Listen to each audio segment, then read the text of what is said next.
Hey guys, Scott here, coming to you from my very messy garage today. But Nikon just dropped almost a dozen red branded picture controls for compatible cameras, including the ZF, which I'm filming on right now. So the way I use picture controls is I film all my footage on this channel in H.265 10-bit, and I apply an in-body picture control, and that's essentially the grading for my video. I may make a tweak or two in post, but I'm not shooting in in-log. I'm not shooting in RAW. I'm just shooting H.265 10-bit with some basic color grading because that's fast and simple and cheap, and I don't have to think about it. I just pick the look I want to go with and I roll. And I think that's why Nikon is releasing these, is kind of for people like me who just want to pick a look and go. So I film myself milling about in the garage, and I'm going to have that on one side of the screen. And then I film myself milling about in the garage, but with these new Nikon red branded picture controls overlaid. And so that way you can see what essentially is a neutral standard picture control. And that was the standard picture control that I selected. And then you'll be able to see the red picture control next to it. I wore my most garish jacket today. I've got a maroon shirt, kind of a colorful blue, red, white hat.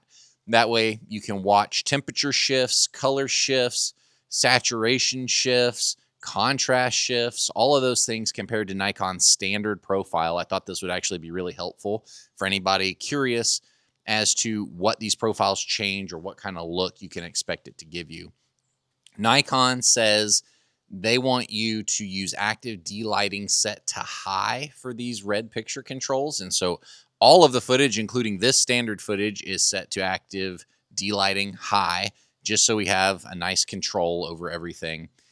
So here we go. Here's the side-by-sides. I've got the names of the new red picture controls under that footage, so you can keep track, see which one you like the best.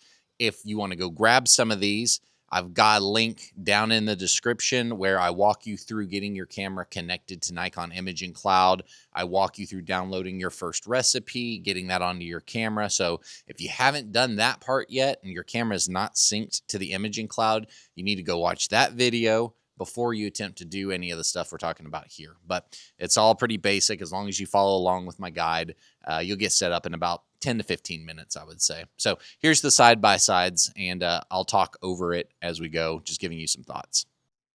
So really what I'm paying attention to here are highlights and shadows. My face being the highlight, the back wall being a highlight, and then some shadows. We see the shadows are trending green hard here. Highlights, facial, skin tones looking much redder than we'd really want. Cinebias C goes even harder into that. You can see I'm losing saturation in my shirt. We really have a pinkish hue over the entire image, but really crunchy in the skin tones and losing the pleasing reds.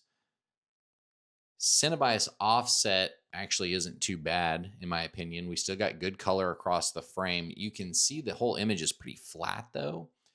What they're doing is they're raising shadows way up and they're pushing highlights down, so it's a pretty low contrast image. Cinebias CC kind of is the polar opposite. It's a very crunchy image. It's very high contrast, but we're still losing saturation in the reds. They're trending almost towards shadows, and the shadows are trending towards greens. Cinebias WC, I don't have much to say about this one personally. I don't like this look at all. You might actually get better colors with a higher key light, but in this natural light scenario, not so much. This is Cinebias BB. This is their bleach bypass, and you can certainly see that. There are shades of Fuji Eterna here happening. It's just a very flat, very dull image. Here we've got Cinebias TC. I think this is honestly probably one of the more pleasing ones that we've got. We still have some color. The facial tones are looking okay. It's just not super saturated. And then they've actually got one monochrome. They call it a chromic. It's a very flat image with very boosted shadows. I am not crazy about the look of this one. I suppose you could play with your lighting and your active D-lighting settings to find some improvement. All right, so that's just a quick comparison of the Nikon standard profile to these new red profiles. If you liked any profile that you see, again, you just go to the Nikon Imaging Cloud on your computer or your phone. You favorite the recipe, And then assuming your camera is synced up to the imaging cloud, they appear on your camera automatically. If you need help doing that, again, there's a link down here in the description where I walk you through that whole process. It takes about 5 minutes to get your camera synced up. And then from then on out, it's just favoriting recipes and they poof onto your camera. Thank you guys for watching the video. I really appreciate all the activity, the comments, the engagement, with my content for the folks that are really interested. I appreciate you guys being here. I'm happy to serve the community and to add a little bit to it. And to the people who have donated it in the last few weeks, your generosity does not go unnoticed. I very much appreciate the folks that just buy me a coffee. It does help keep the channel going. It helps me buy things to look at, to review, to talk about. It helps fund this obsession and keep me motivated, quite honestly, because it keeps me knowing that I'm kind of on the right track if people appreciate what I'm doing enough to donate $5 here and there. So thank you to you donators. Thanks to all the viewers. We will catch you in the next one. Take care and happy holidays.